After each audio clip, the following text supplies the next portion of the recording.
In the vast, quiet landscapes of northern Norway, nature speaks in a language of its own. Ancient mountains rise from the earth, peaks shrouded in a soft, persistent mist. Slopes covered in deep green forests, a dense blanket of pine and birch that stretches for countless miles. During the spring thaw, the silent world awakens to the sound of water. Countless streams of snowmelt begin to flow, carving through rugged terrain. They are cold, clear, and relentless, trickling from the high country and gathering force as they descend. Stark, profound beauty, clean air and silence broken only by the elements. This remote corner holds many secrets. Water, the lifeblood of the forest, ventures underground. It disappears into the earth, feeding hidden passages carved over millennia. At the surface, one entrance appears deceptively calm. This is Plura the Plura Cave. To the untrained eye, just another serene feature. For a few, one of the planet's ultimate frontiers. That day, surface conditions seemed perfect. Clear sky, water stable and predictable. No outward sign of danger.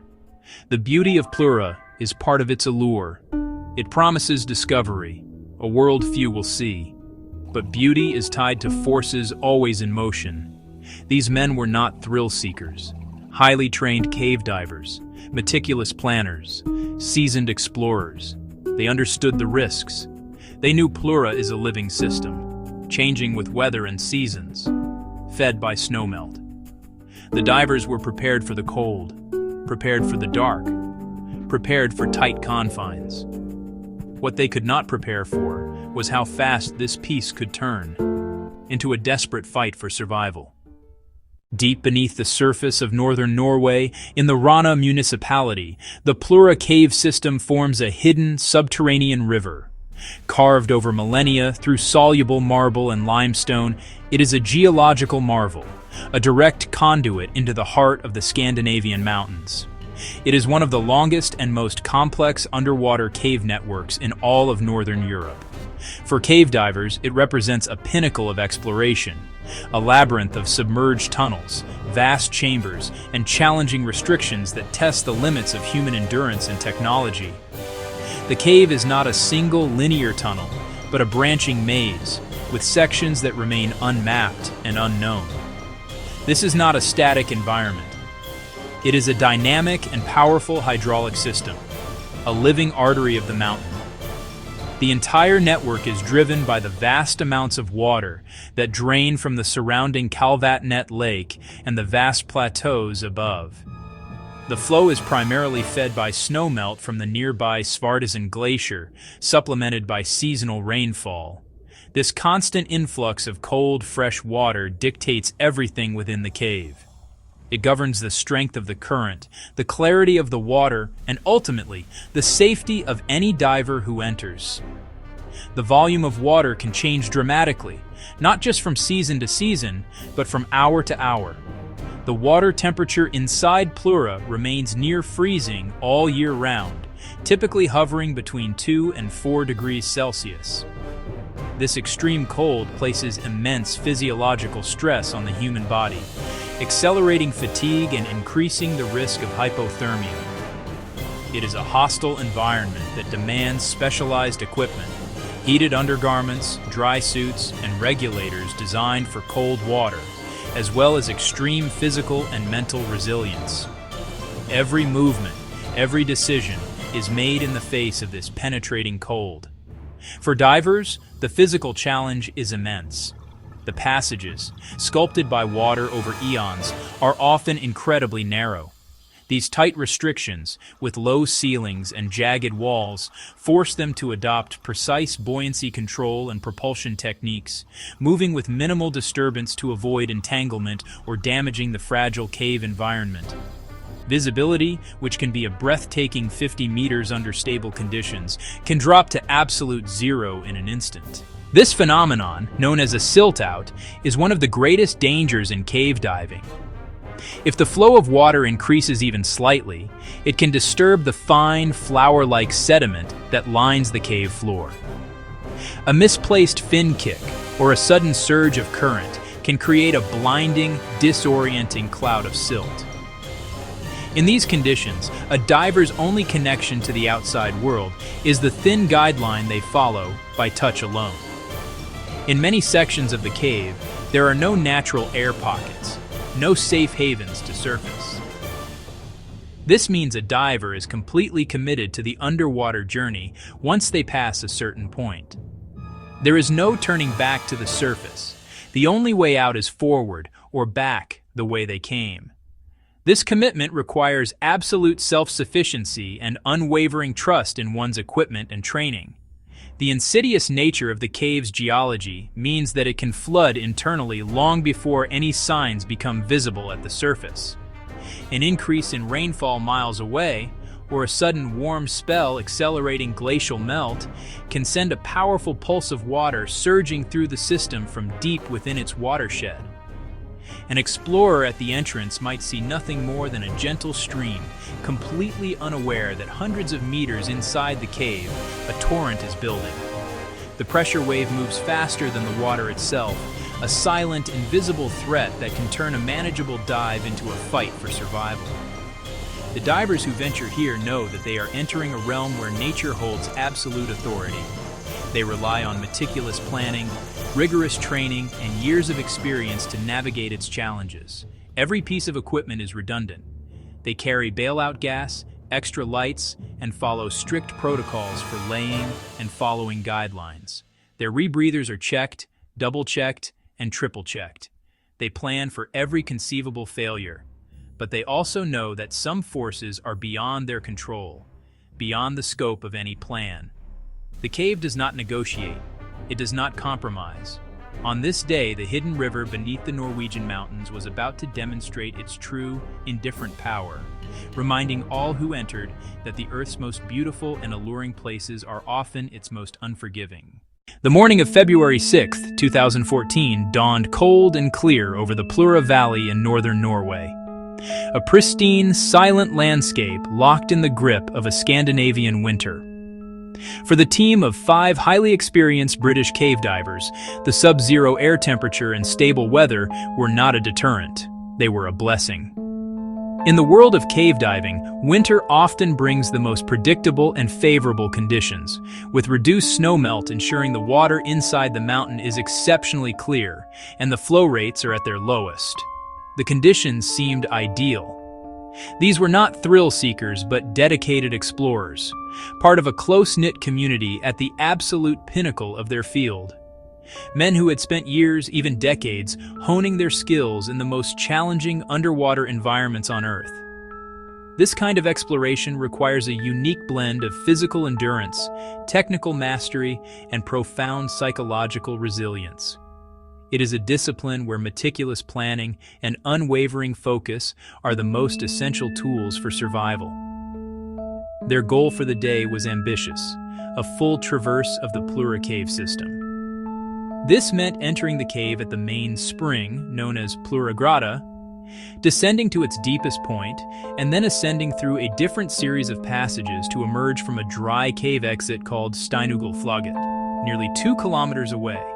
It is a demanding journey that would push their bodies and their state-of-the-art equipment to the absolute limit, a dive that had been successfully completed by only a handful of people before. The team gathered at the main entrance to Plura Grata, a pool of startlingly clear water emerging from the base of a cliff. The atmosphere was one of quiet, focused professionalism. Every piece of equipment was laid out methodically on the snow. Each diver was using a closed-circuit rebreather, a sophisticated device that recycles exhaled gas, allowing for much longer and deeper dives than traditional scuba. But this efficiency comes with complexity. Every connection, every sensor, and every gas mixture had to be checked and double-checked. There is no room for error. Final checks complete. The cave appeared serene. The crystal-clear water revealed the first few meters of the passage, a gentle current betraying the immense system hidden within the mountain. Everything outwardly seemed stable, matching the weather reports and the team's extensive planning. In cave diving, you plan your dive, and you dive your plan. The time for decision-making is on the surface, not 100 meters deep inside the earth. Preparations complete, the divers began entering the water one by one. They slipped beneath the calm pool, their powerful lights disappearing into the dark below. With that final submersion, they were fully committed. The only way out was forward, through the mountain. The initial phase of the dive proceeded exactly as planned. The team descended through the familiar upper passages of the cave, their movements fluid and efficient, a testament to their countless hours of training. They maintained their formation, each diver aware of the position of the others, communicating through simple, clear hand signals. The water was exceptionally clear, offering visibility of over 30 meters. Their lights illuminated the sculpted marble walls in stunning detail, a geological wonder formed over millennia. They followed the main guideline, a thin nylon rope that serves as their lifeline, the only connection to the planned route and the way forward. Losing the line in a complex cave system can be a death sentence. As they moved deeper, the cave began to reveal its immense scale and varied character. The passages opened into vast, cathedral-like chambers, before narrowing again into tight restrictions, known as squeezes, forcing the divers to remove some of their equipment and push it through ahead of them. Each section presented its own unique challenge, all anticipated in their dive plan. The plan called for them to reach the deepest point of the traverse, a section of the cave known as the sump, which lay at a staggering depth of 134 meters. At this depth, the pressure is more than 14 times that of the surface. The nitrogen in their breathing gas becomes dangerously narcotic, impairing judgment and motor skills, while the risk of oxygen toxicity becomes acute. It is a profoundly hostile environment that demands absolute precision. Reaching the bottom of the sump marked a critical milestone in their journey. They had successfully navigated the descent phase. They were now at the heart of the Plura system, the lowest point in their subterranean path, suspended in the immense pressure and absolute darkness of the deep earth. A brief pause to confirm their status, check their gas supplies, and mentally prepare for the next phase. From here, the dive plan dictated a long, slow, methodical ascent towards the Steinugelflagget exit. Turning back was not a viable option. The most hazardous part of the dive, the deep decompression stops, still lay ahead. The more logical and planned path was forward, up towards the second exit. Their commitment was now sealed in stone and water. The plan was unfolding perfectly. But in cave diving, perfection is a fragile state, and the line between a successful exploration and a catastrophe is invisibly thin. As the team began their ascent from the deepest point, the first subtle signs of change began to appear. The gentle current they had felt on the way in was now noticeably stronger. This was the first hint that something had shifted inside the mountain. A pulse of water, likely from snowmelt, was moving through the system. The increasing flow worked against them, creating a powerful head-on current. Swimming against it took much more effort, increased heart rates, and higher gas consumption. The water began to lose clarity. The stronger current kicked up fine silt. Small clouds of sediment swirled in their light beams. A critical decision point approached. Turning back now meant fighting the current for hours, physically exhausting and dangerous. The Steinugelflagget exit was closer. Given what they knew, pressing on was the logical choice.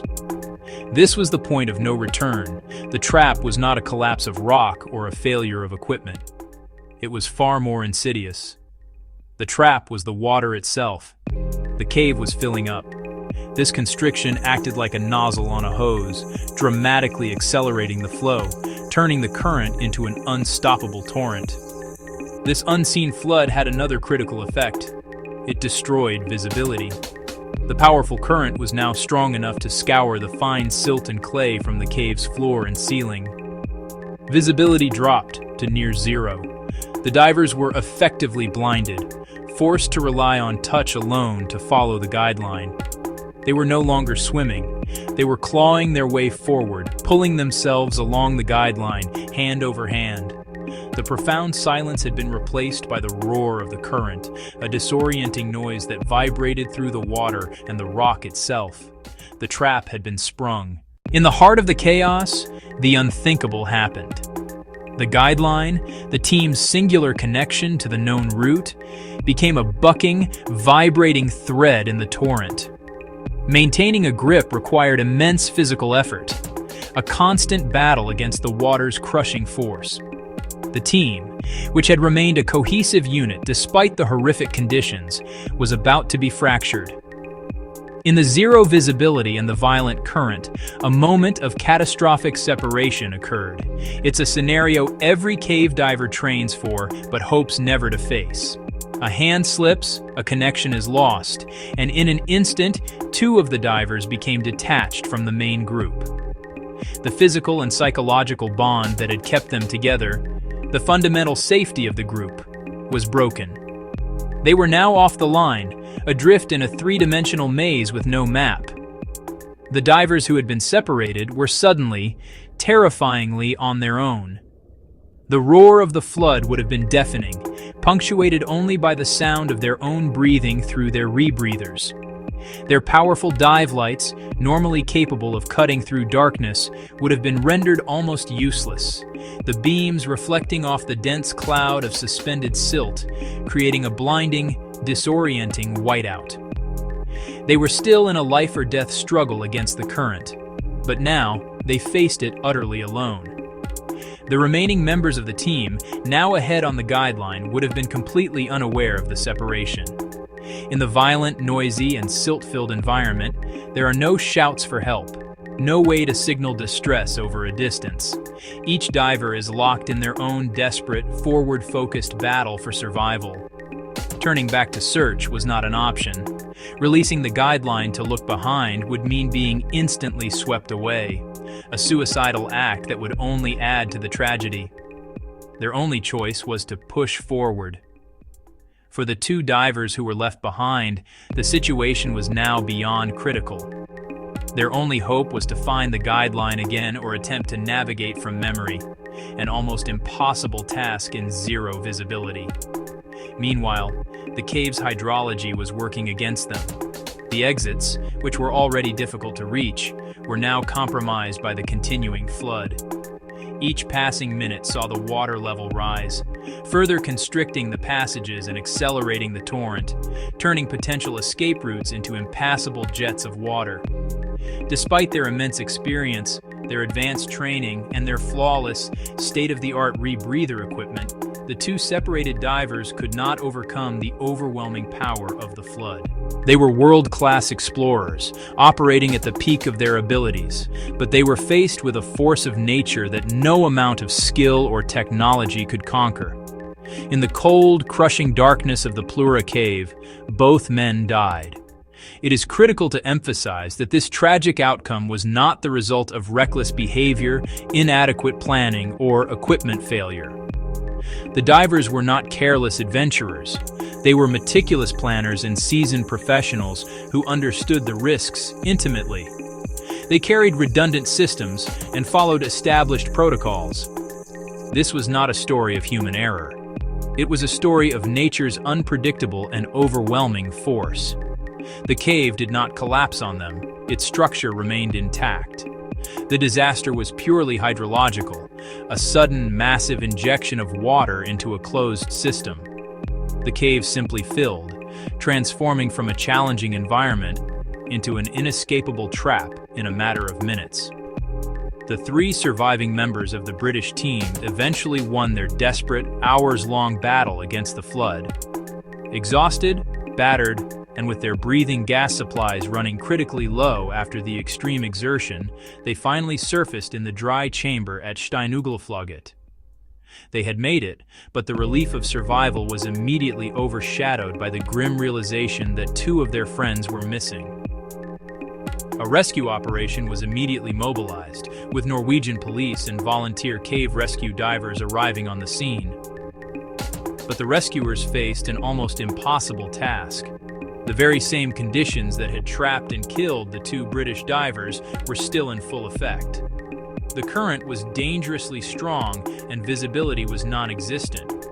Any attempt to enter the cave would be exposing the rescue team to the same lethal risks.